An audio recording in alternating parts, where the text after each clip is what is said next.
I'm intrigued by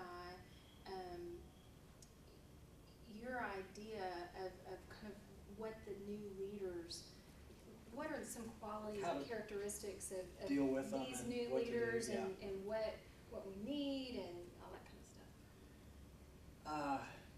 We need to spend a whole lot more time letting them talk. Yeah. They're used to that. Yeah. And oddly enough, they've got some really fascinating opinions. Yes. It takes a few clicks today to become an expert about anything. That's true.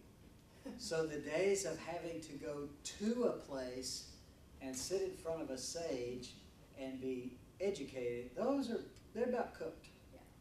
Now, really, I expect my students to read a lot more and come in with a lot more ideas. And then my job in equipping, whether it's students or people in church or whoever I'm equipping, my job really is to pull out of them what God's putting in. Mm-hmm. And show them that they already know, but this is the process of developing wisdom, mm-hmm. which is, that's a pretty old idea. Mm-hmm. That's Hebrew. So I think, what we're seeing is we're seeing some interesting things. There's one commentator that called them the new generation coming up, the F generation, or Generation F. The F is Facebook. Yeah. And it's because it's such a collaborative way of thinking. So now what we're going to see is people who are much less concerned with the titles and the letters after your name, and much more concerned with how much value you bring to the table. If you bring something to the table, you add value to the discussion, then they're going to give you credibility. And if you don't, or if you waste their time, they're really going to back out of that very quickly.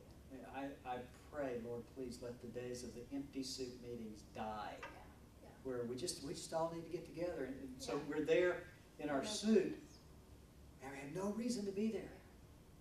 And I think this next generation coming up, this is the positive side of it. Now, there'll be some negative side too. There's always unintended consequences to things, and I don't really know for sure what all that is. I've noticed, I hesitate to say this, but I've noticed that the work ethic has changed. Mm-hmm. The work ethic for my generation, well, no, I started to say for my generation, but it's really not for my generation. The work ethic for my generation was, I'm going to step on you to make money. Mm-hmm. Mine was formed by my grandparents, which were more of the Depression generation. And so it was just do something. Mm-hmm. Just go to work. Sell pizza, push coffee, drive a taxi cab, be a banker. Do something. It doesn't really matter. You just need to do something.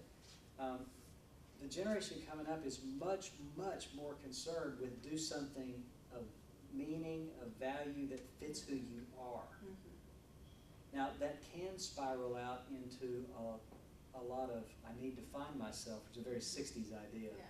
Yeah. Usually involves a lot of drugs too, by the way. But, and that can lead to many years of tripping around and doing a lot of nothing and really wasting time and not forming oneself and not becoming wise. Mm-hmm. But honestly, I don't know where that'll go. I see some of that, but really what I see most of is I see a lot of guys from 32, 33 down who are saying, if I've had somebody who would teach me something that made some sense, I'll follow him. I don't care how old he is. I don't care what color he is. I don't care where he went to school. But if he's adding value, or she, I'm walking. Yeah, I agree. I'm there too. I'm in that little niche. One last question. I know that you and I talked also about the authentic community and the importance and value of this next generation, and just we've kind of lost that a little bit in the American culture, and it's something that I've really struggled with, is finding that authentic community, not just church as an event and going and experiencing it together, but living life together, and we do a lot of talking about it, but does it really happen? And how do you see that kind of playing into the future and the importance of that? And tell me your thoughts. I think a lot of times we, for a lot of us, the activity that we call church has become, we're going to go with a group of people to a concert and a motivational speech. And I don't know about y'all, but I love concerts and motivational speeches. If they're good, if they're lousy concert or lousy speech, it's a different matter. But that's not community. And that's where the idea of, you know, I'm going to put 10 or 20 bucks in because I'm buying a ticket to this, and that's consumerism, and that breeds consumerism.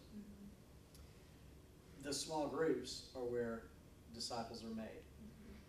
Disciples are not made in large groups. They're made in small groups.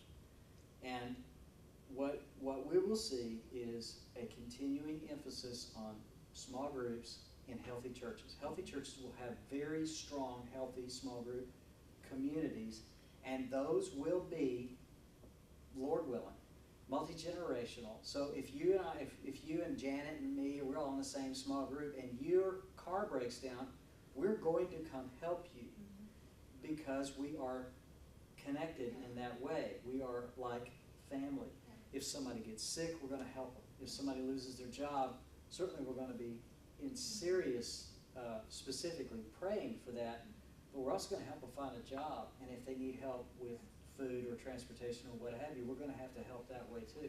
And we may get to see some of those days just any day. I mean, that may be now. Well, you live it. You and your wife have people come in your house, and you really live what you're saying. So, we try. Yeah. We don't do as much as we want to. I mean, there is this, hospitality is required for Christian leaders. Yeah.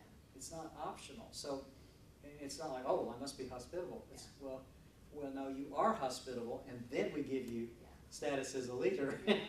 You do already have a good reputation with outsiders, so then we give you status as a leader. And I think that really, if the Church of Jesus Christ will survive in the United States, if God doesn't have to just completely bring it down to the ground, we will see a very strong emphasis on